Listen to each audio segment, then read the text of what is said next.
Glória a Deus. Saúde os irmãos com a paz do Senhor. Estou bastante alegre por estar aqui nessa noite reunido com os irmãos. Podeis assentar, sinta-se bem, estamos na casa do Senhor. Estou muito feliz, já senti a presença de Deus aqui, meu coração já se alegrou, porque nós estamos numa das maiores festas que nós fazemos na terra. Aleluia, que é sentar à roda da mesa do nosso Senhor Jesus Cristo. Esse ato que nós iremos praticar nessa noite não tem igual, aleluia. Tem duas festas que Deus ordenou à igreja, é o batismo nas águas e a Santa Ceia do Senhor. Aleluia, louvado seja o nome do Senhor. Antes de adentrar na mensagem, o pastor Anderson, que me antecedeu, já disse aqui a respeito da escola dominical. Amanhã nós teremos uma grande escola dominical. Você está convidado a estar conosco.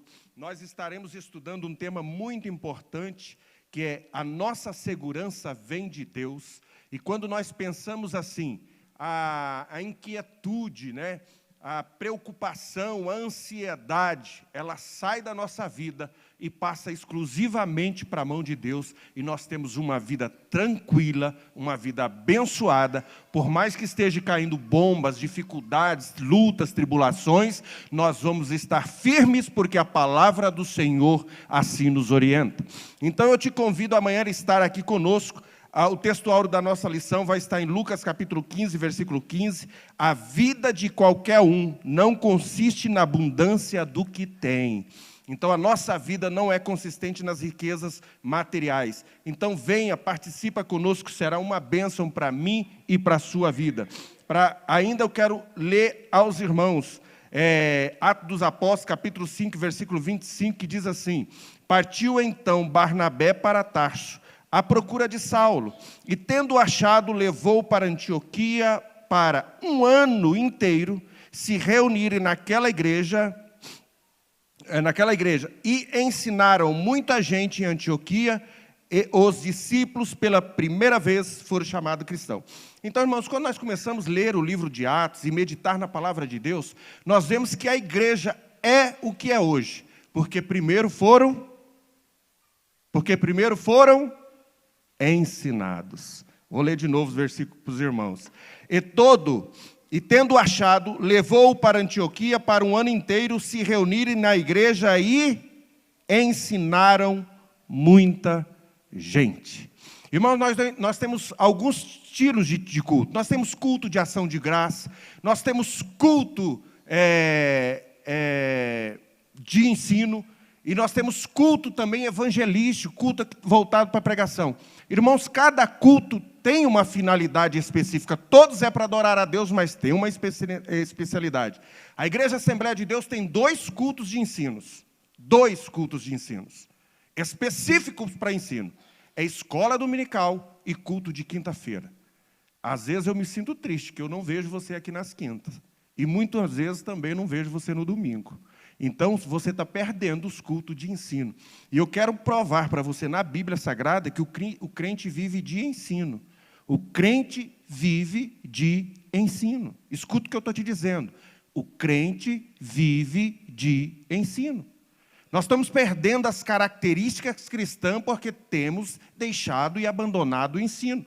Eu quero que, se alguém puder me ajudar, eu quero, em rápidas palavras, ler alguns versículos. Eu acabei lendo Atos 11, 26. Eu quero que um irmão lê para mim Atos 13, 1, bem alto, fazendo um favor.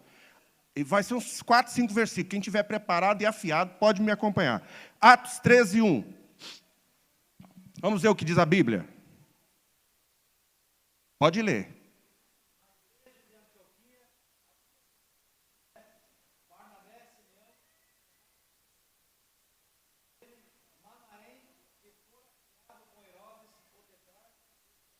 A igreja de Antioquia havia o quê, irmãos?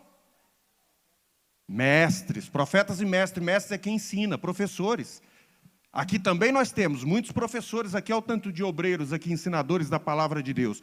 Então a igreja de Antioquia crescia, irmãos, porque tinha ensino da palavra de Deus. A igreja primitiva crescia, irmão, porque tinha ensino da palavra de Deus. Você vai crescer como cristão, irmãos, se nós tivermos o ensino da palavra de Deus. Não podemos renegar o ensino da palavra de Deus, é necessário. É gostoso estarmos no culto de ação de graça, adorarmos a Deus, mas o ensino é muito mais edificante para a nossa vida. É Ele que vai nos sustentar na hora da tribulação, é Ele que vai nos sustentar na hora da angústia. Porque sem a palavra de ensino, qualquer vento de doutrina nos tira do caminho do Senhor. Ainda olhando um pouquinho mais, Atos dos Apóstolos, capítulo 15, versículo 35, eu só vou ler Atos dos Apóstolos, irmãos, porque Atos dos Apóstolos, alguns até dizem, alguns teólogos dizem que não deveria ser Atos dos Apóstolos, mas Atos do Espírito Santo e da igreja primitiva. O que Deus fez por meio da igreja primitiva. Vamos lá, quem puder ler comigo, por favor, 15, 35. Atos 15, 35.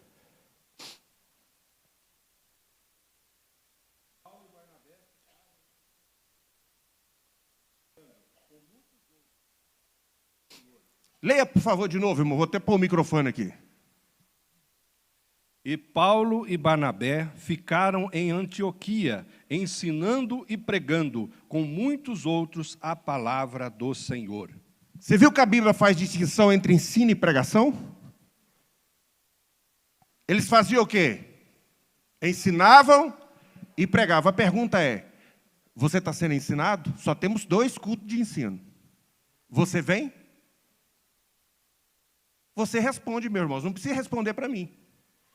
Nós precisamos saber a nossa condição de cristão. Nós devemos ser ensinados de acordo com a Bíblia. É a Bíblia que está dizendo.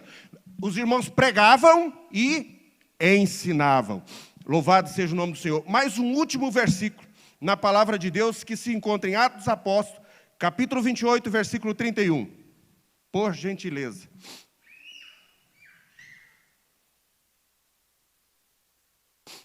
Louvado seja o nome do Senhor. É uma festa, mas é uma festa diante de Deus com responsabilidade.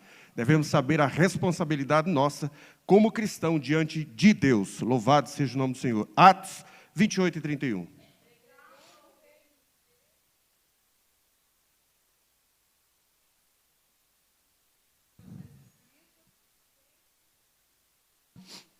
Amém. Pregava o reino de Deus e... A pergunta é, você está sendo ensinado por quem e por onde?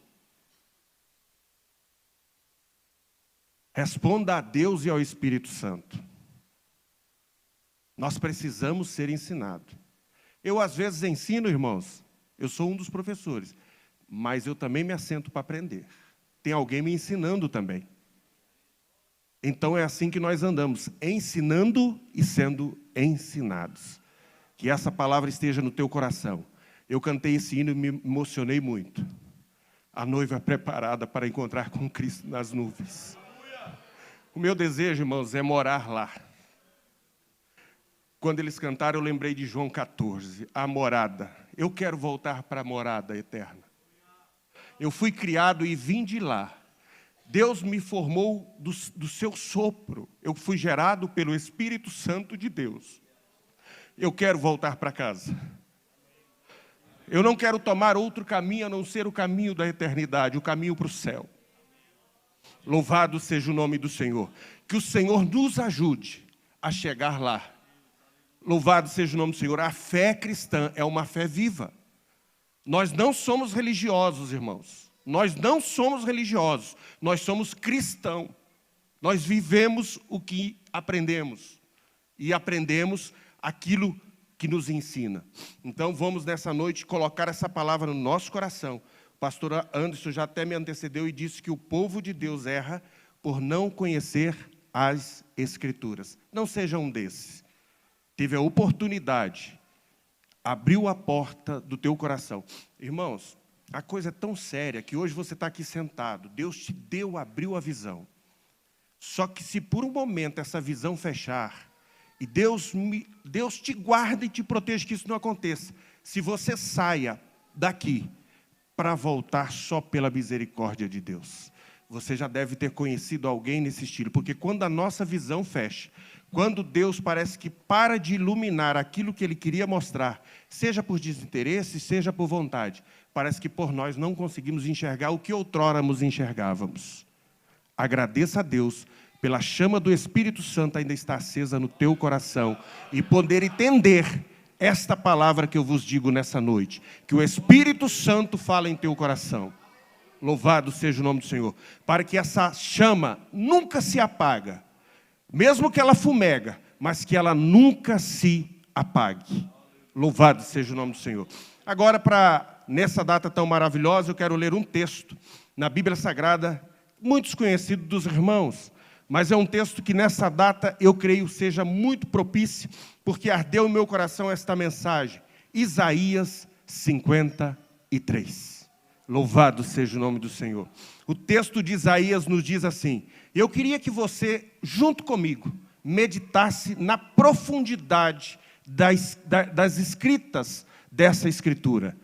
Eu fico pensando, esses dias eu ouvi um hino aqui na igreja que muitos dizem assim: queria saber como era o meu Senhor, queria saber como era seu rosto. Qual é a impressão que você tem de Jesus? Será que Jesus vestia os ternos mais ricos, os ternos mais caros? Será que Jesus era um homem que se olhava na sociedade e falava: olha, esse homem é grande homem de poder social, com autoridade social? Não estou falando de cunho religioso, de cunho espiritual, mas dentro da organização social. Como era visto Jesus? Ele era um juiz, como um desembargador, como um ministro do STF? Será que ele era visto assim, como um presidente, uma pessoa imponente? Como ele era visto quando veio para resgatar a mim e a sua alma? Quando ele propôs no céu e na eternidade em vir nos buscar e nos resgatar. Como ele viveu? O que ele planejou? Muitos de nós, ainda jovens, pensamos em ter família, constituir família, ter emprego, comprar casa, comprar carro, sonhar com uma vida longa. Quando Jesus nasceu e começou a entender o seu caminho, o que Jesus pensou? Eu vou viver até quando, Pai? Quando será o meu dia? Mas Isaías, escrevendo mais ou menos uns 700 anos de Cristo, inspirado pelo Espírito Santo de Deus, Deus usou a mão de Isaías e a mente do profeta, e ele escreveu: quem deu crédito à nossa pregação, a quem se manifestou o braço do Senhor. Ele foi subindo como um renovo perante ele, como raiz de uma terra seca, não tinha parecer e nem formosura. E olhando nós para ele, nenhuma beleza víamos.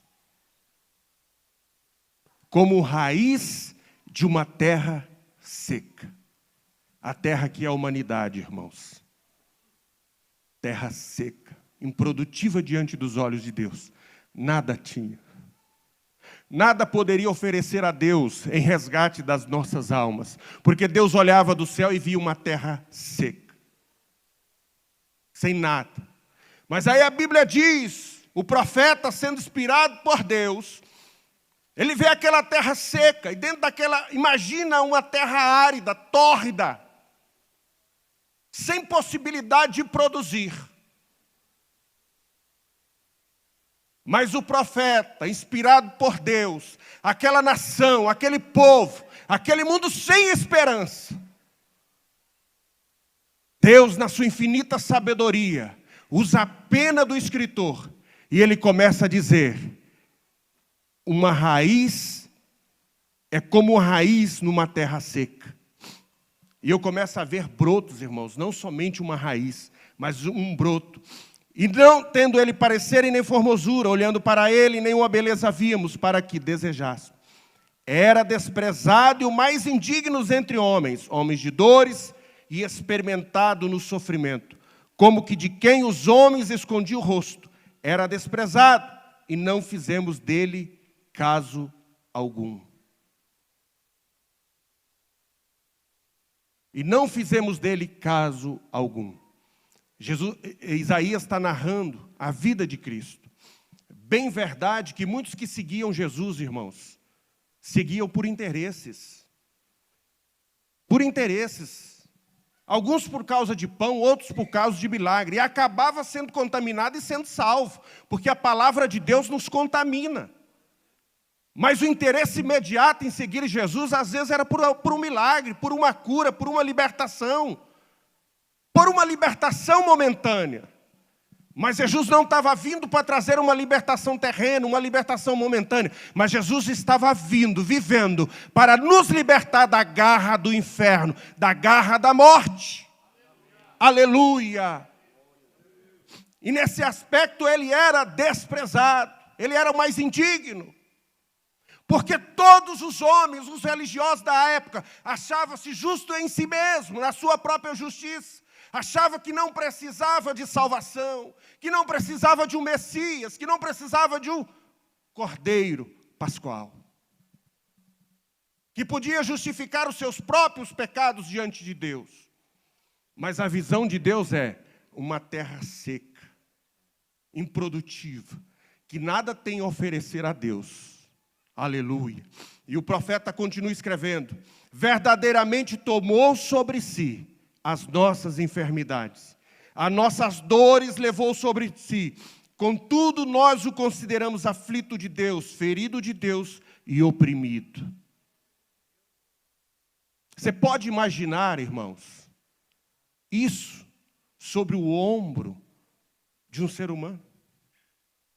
Quem já pecou? Quem já pecou? Tem alguns que não pecam, que benção, né? Vou ler 1 João para você, tá? E quem não peca é mentiroso. Quem diz que não peca? É? Quem diz que não peca. Obrigado. Eu te pergunto, quando você erra, qual é a dor que você sente? É tristeza, irmãos. É angústia no coração. O meu pecado me causa angústia quando eu erro. O meu. Uma coisa simples, às vezes, que eu faço, um deslize que eu erro, a minha alma corta porque eu errei, eu não deveria ter errado.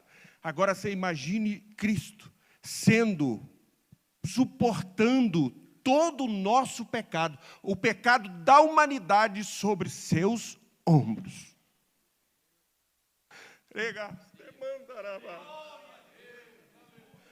A dor, irmão, deve ser insuportável. Quando Jesus está no jardim do Getsêmani, a gente consegue sentir um pouco do que Jesus sentiu. A Bíblia diz que o seu suor transformava em sangue. É dor, irmãos, aleluia. Por quê? Por causa de mim e por causa do seu pecado.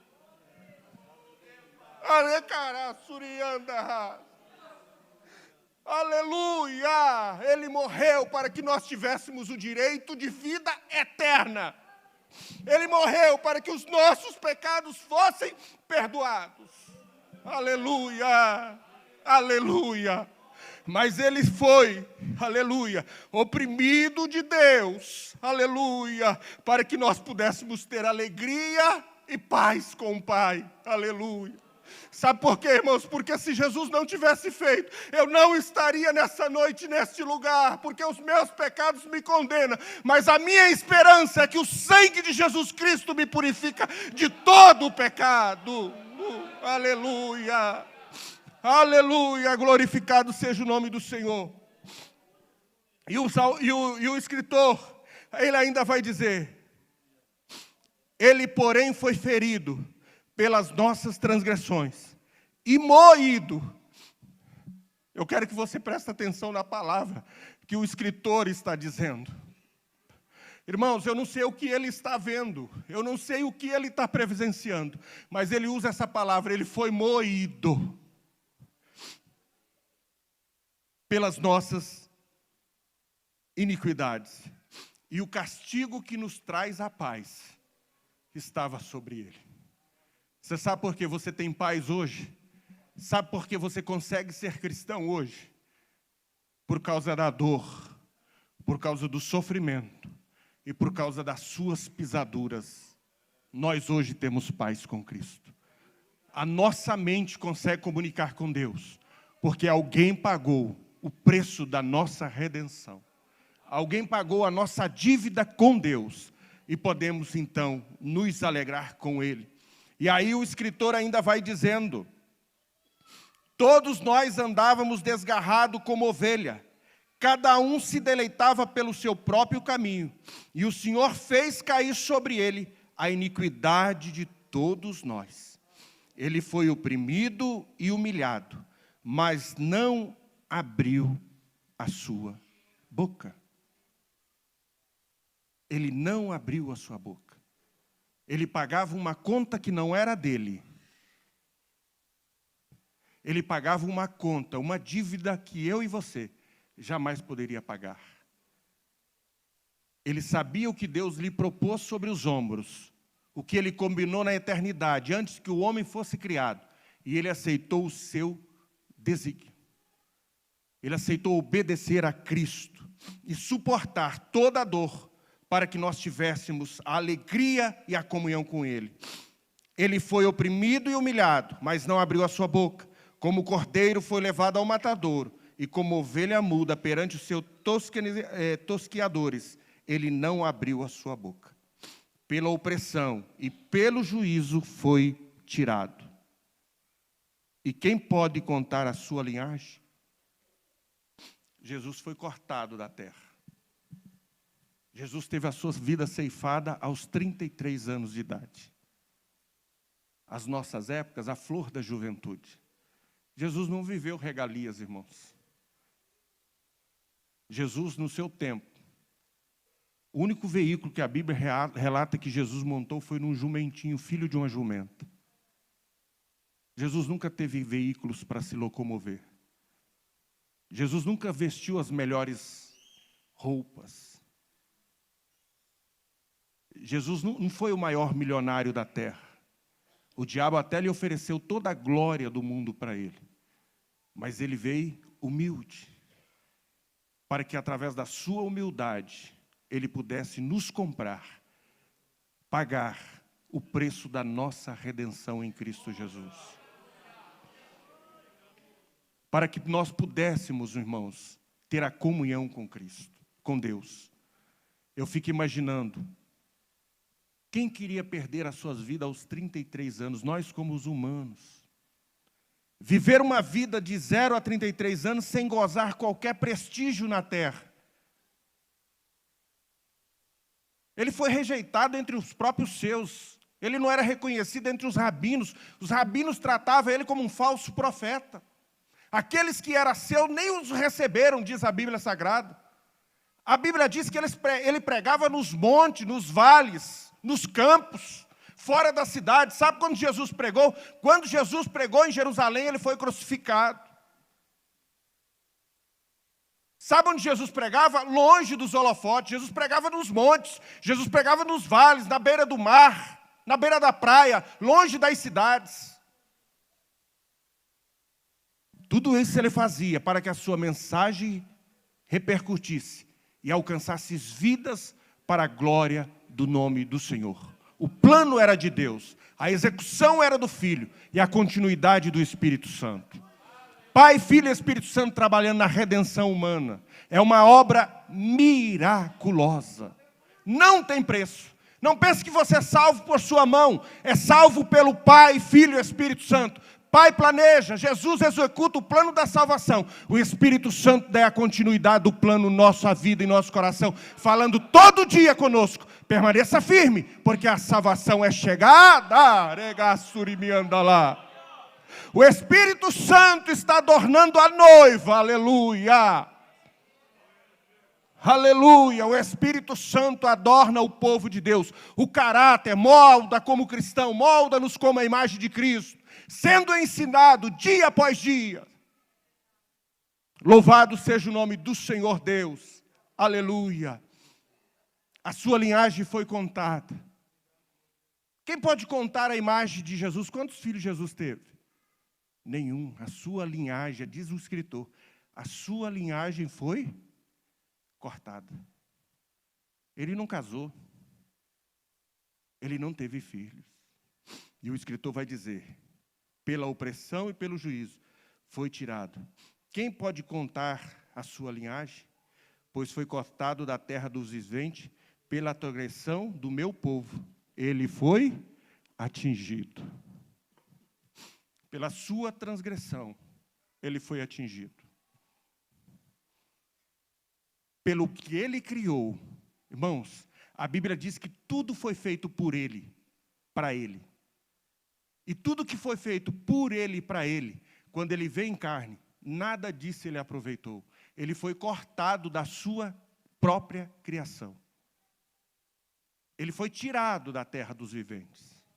Aquilo que ele planejou, aquilo que ele executou, aquilo que ele criou, nós os homens, é lógico porque ele quis dar a vida, tiramos a vida dele da terra.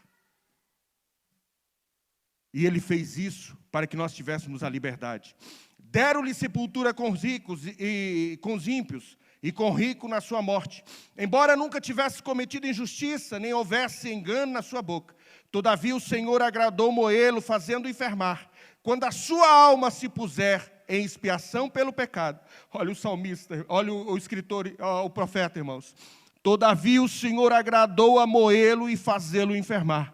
Quando a sua alma se puser por expiação do pecado, verá a sua posteridade. Aleluia. Jesus não teve uma posteridade física, mas ele tem uma posteridade espiritual. Jesus não veio gerar uma natureza decadente, mas Jesus veio gerar uma posteridade viva, espiritual. Apesar de que o escritor diz que na sua contagem, na sua linhagem humana, não tem descendência, mas o mesmo escritor vai dizer, mas verá a sua posteridade espiritual, que serão inúmeras, serão incontáveis. Ele abriu mão de uma posteridade terrena, para que tivesse uma posteridade espiritual, para que a todos aqueles que acreditassem e crescem nessa palavra, pudesse ser alcançada por Deus e pelo Espírito Santo. Aleluia! Louvado seja o nome do Senhor. Prolongará os seus dias, a vontade do Senhor, e prosperará nas suas mãos. A Bíblia diz que depois que ele fazer tudo isso, ele verá o trabalho da sua alma e ficará satisfeito com o seu conhecimento, com o meu servo. O justo justificará muito, e a iniquidade deles levará sobre si. Então esse ato que nós comemoramos hoje, esse ato que nós reunimos hoje, é um ato muito importante. É um ato, é um memorial de redenção, de regeneração, de transformação e de mudança de vida. Por um que suportou sobre os seus ombros a nossa angústia, a nossa tristeza e os nossos pecados. Cristão é viver cristão. Não tem como... nós devemos ser cristão. Eu sou cristão. Eu não sou religioso. Nós devemos ser cristão. É isso que Deus veio fazer em Cristo Jesus. É nos tornar cristão, parecido com Cristo, a imagem e a semelhança dele. E muitos de nós ainda não entendemos isso. Nós vivemos, muito de nós ainda já aceitou Jesus, já teve a vida transformada, mas ainda não se deixou transformar-se. A imagem e a semelhança de Cristo. Sendo transformado por Ele, dia após dia, até chegarmos à estatura de varão perfeito. Reflete nesta noite de onde Deus te tirou e até que ponto Deus já transformou sua vida. Nós estamos sendo transformados. E muito em breve estaremos à perfeição completa quando tivermos o nosso corpo transformados. A imagem e a semelhança do segundo Adão. Um corpo que não tem mais dor. Não tem mais tristeza, não tem mais angústia, não terá mais inveja, não terá domínio nenhum o pecado, mas nós viveremos para sempre com Ele e seremos igual e semelhante a Ele. Assim como Ele é, nós o seremos também. Aleluia, louvado seja o nome do Senhor. Paulo escreve, se você sabe o gozo que está proposto para nós, vale a pena lutar, não vale a pena desistir. Os seus pecados, os meus pecados, já foram pagos por Cristo Jesus. Nós já recebemos de Deus a vitória pelo sangue de Jesus.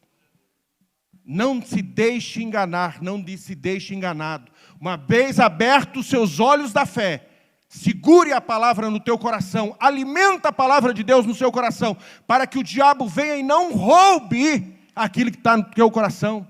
Lembra da carta da igreja que João escreve à igreja de Filadélfia? Guarda o que tens para que ninguém tome a tua coroa. Isso que eu disse nessa noite é a mais pura verdade. Deus colocou dentro do teu coração uma semente que eu falo e você compreende. Você compreende? Sabe por quê? Porque Deus colocou algo no teu coração. Mas a partir do momento que o diabo rouba esse algo dentro do teu coração, você perde a visão e não consegue compreender mais. Prega para quem Deus não revela essa palavra para você ver. Você vai pregar, vai pregar, vai pregar, vai pregar, e ele não vai aceitar. Mas no dia que Deus revelá-lo ao coração, ele vem chorando. Porque a salvação vem de Deus. É Ele que dá. Alegre-se nessa noite, porque Deus te achou. Jesus morreu por mim e por você. E dentre tantos, Deus te achou. Você ouviu a voz do seu Senhor e do seu Criador. Então não tenha nessa noite, diante de Deus, falar que você é esquecido, você é fraco, Deus te esqueceu. Deus te amou. Tanto que te amou, que deu o Filho unigênito para resgatar a sua alma. Com toda a sua dor, com toda a sua fraqueza, com todas as suas lutas, permanece firme na rocha que é Cristo Jesus, pois Ele nos conduzirá à vida eterna. Não é pelo nosso braço, não é pela força da nossa vida, mas é pelo poder do Espírito Santo. Nós vamos alcançar a misericórdia em Cristo Jesus. Alimenta a esperança que há na sua alma de vida eterna. Irmãos, aquele hino que os irmãos cantaram é muito maravilhoso. Mas muito não sente a mesma alegria e que muito sente ao ouvir aquele hino. Ao ver a casa de Deus preparada para nós. Vou vos preparar lugar. Há um lugar. Há um lugar, irmão. Há um lugar. Não é a sepultura. Há um lugar. Há um lugar de descanso. Suri, caramba, suri, andarás. Há um lugar de socorro, há um lugar de misericórdia. Há um lugar em que Deus quer nos levar. Aleluia. Que o homem nenhum viu e que o coração não viu. Os olhos não viram e não desceu o coração do homem. Há um lugar. Eu quero te dizer nessa noite, a dor que você sente aqui, não há de ser comparada com a glória em que Deus há de revelar em sua vida.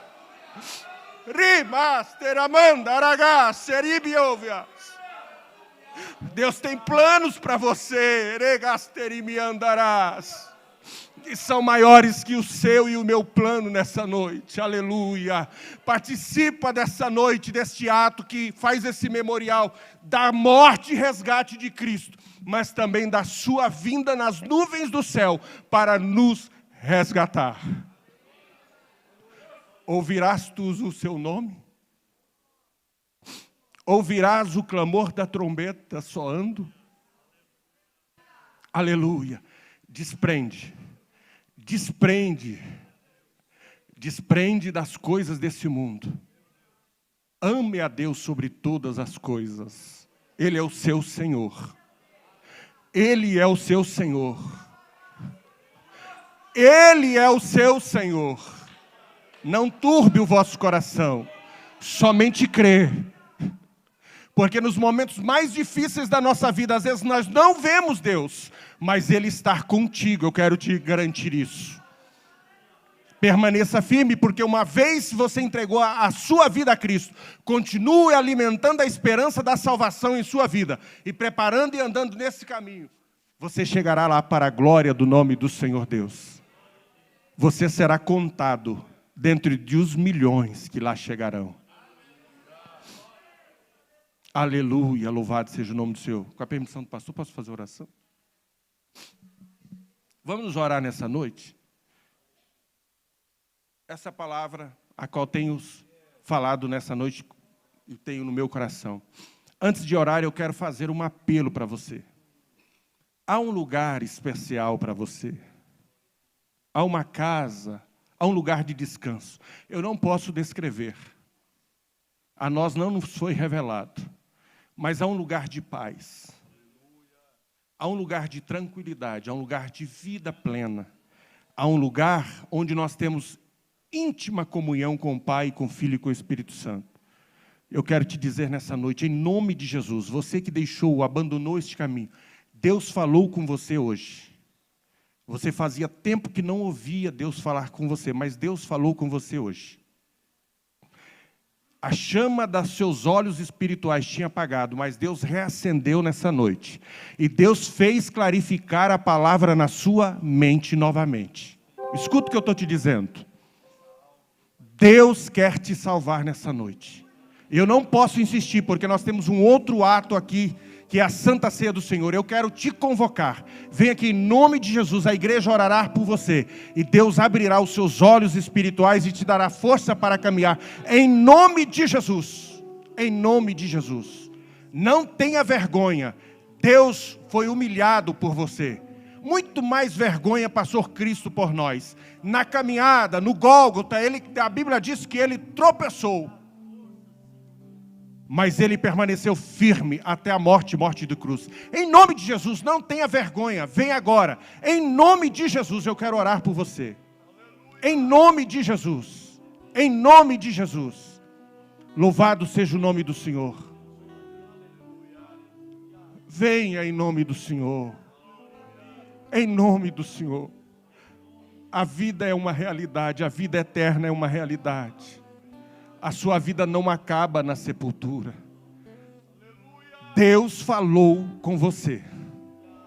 E você está longe do caminho do Senhor. Deus quer salvar sua alma. E Deus te abre uma porta enorme para você passar. Não há impedimento, filho. Entra por ela.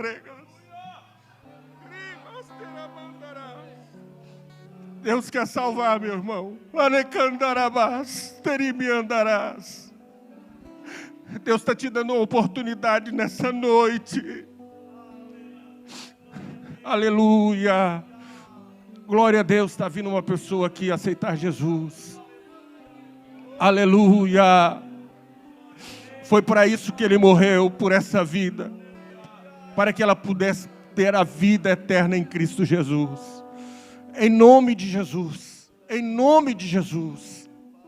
Eu quero insistir ainda um pouquinho mais, só mais um minuto, venha mais, em nome do Senhor.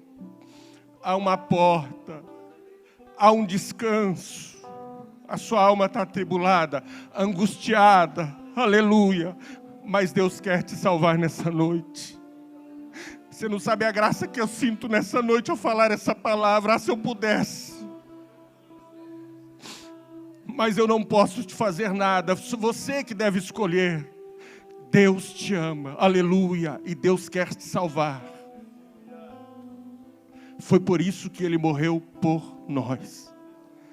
Você que desviou, deixou dos caminhos do Senhor, Deus quer te abençoar. O diabo disse aos seus ouvidos, escuta o que o diabo diz.